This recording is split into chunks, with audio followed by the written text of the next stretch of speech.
Now at noon, OJ Simpson dead at the age of 76. He died last night of cancer at his home in Las Vegas. We continue our coverage of his complicated legacy.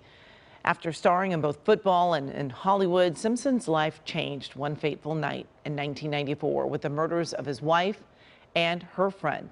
Arshiba Turk taking a closer look at his legal troubles that followed.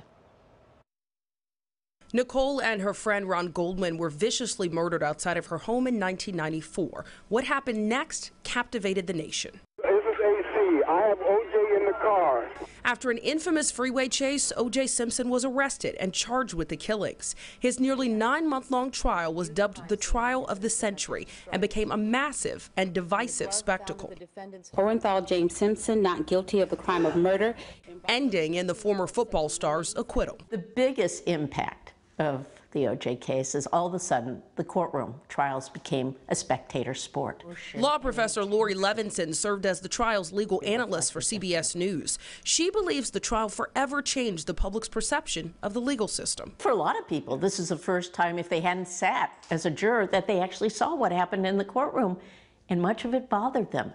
The issues of race bothered them, the celebrity lawyers bothered them, the theatrics bothered them, and we're still living with some of that effect. While O.J. Simpson was found liable for the deaths in a civil case and ordered to pay $33.5 million to the Goldman and Brown families. Some of his belongings were seized and auctioned off to help pay that amount. That included memorabilia from his football career. Fast forward to 2008, exactly 13 years after he was acquitted of murder, Simpson was found guilty of armed robbery and kidnapping. He was after sports memorabilia and said he was trying to recover his own property. I thought I was glad to get my stuff back, but it wasn't worth it.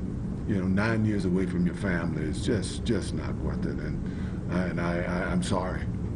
In 2017, at a parole hearing, his daughter Ernell asked for him to be released. We recognize that he is not the perfect man, but he's clearly a man and a father who has done his best to behave in a way that speaks to his overall nature and character. While behind bars in Nevada, he started a prison church service. I'm not a guy that has conflicts on the street.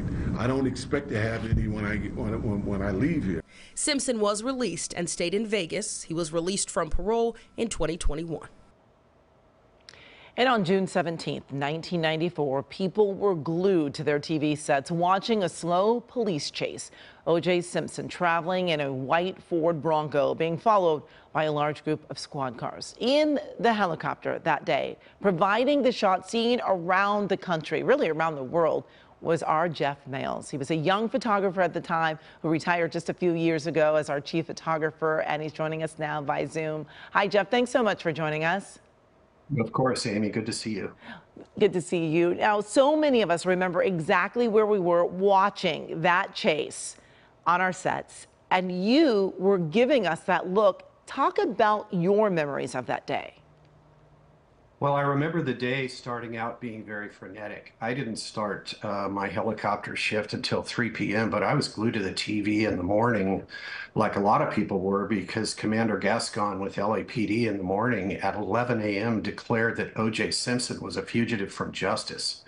And people gasped. They went, oh my gosh, maybe this is something. Maybe it changed people's minds. Instead of being surprised that this was something that OJ might have done, they actually considered that maybe he did. And so we headed down towards the Orange County area, scanning all these different freeways.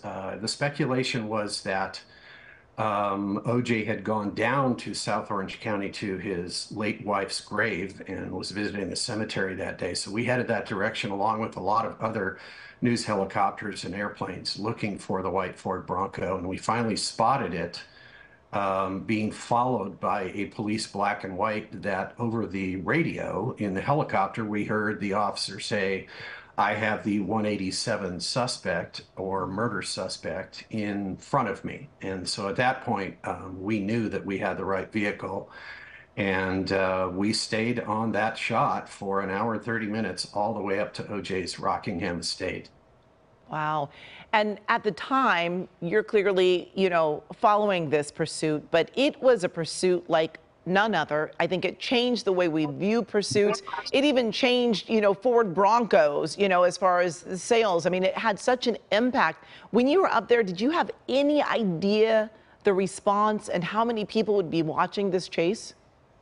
I didn't, Amy. In the beginning, you're just thinking, technically you don't want to make mistakes. I want to make sure I keep the Bronco in the frame of the camera and you want to stay on it. But as it went on, the importance to me became really apparent. One of the interesting phenomenon that happened throughout the pursuit is that people began to listen to it on the radio or even see it on TV, and they would race out to the freeway overcrossings. And some of them brought banners and flags and were yelling at OJ, hoping to get a glimpse of the Bronco going underneath them. And so as the pursuit proceeded, I began to see the popularity growing of people. I think one of the last bridges that they drove underneath, you couldn't even get a car across it. There were so many people gathered on top of that bridge. It was quite an experience to witness from the air. And that's really when it became readily apparent to me just how important and historical this whole thing was going to turn out to be. Wow. And the fact that, that chase is still really infamous. And when you heard the news, I don't want to put you on the spot here, but when you heard the news this morning of OJ Simpson's death, was that one of the first things that came to your mind? Well, it brought back certainly a lot of memories. Every time there's an anniversary of the pursuit, it brings it all up again. And oddly enough, my wife said to me this morning when we got the news, she said, "You're going to get calls today." And I went, "I don't know about that." But then all of a sudden, the phone just started ringing off the hook. And I think even people that weren't around at that time, I mean, there's even young people that weren't even alive then that are still enraptured with this. I've gotten calls and interest from teenagers on the East Coast wanting autographs and stuff. I'm just like, really? Come on. It's amazing to me just how long lasting the images of that pursuit have been for a lot of people. Yeah, certainly has. Jeff, thank you so much for spending a little time with us. It's good to have you somewhat here with us again. Thank you. Good to see you. Thank you. Good to see you. Be sure to stay with KCAL News for continuing coverage on the death of OJ Simpson. For updates on this story anytime, just go to our website, kcalnews.com. We're also streaming on CBS News Los Angeles.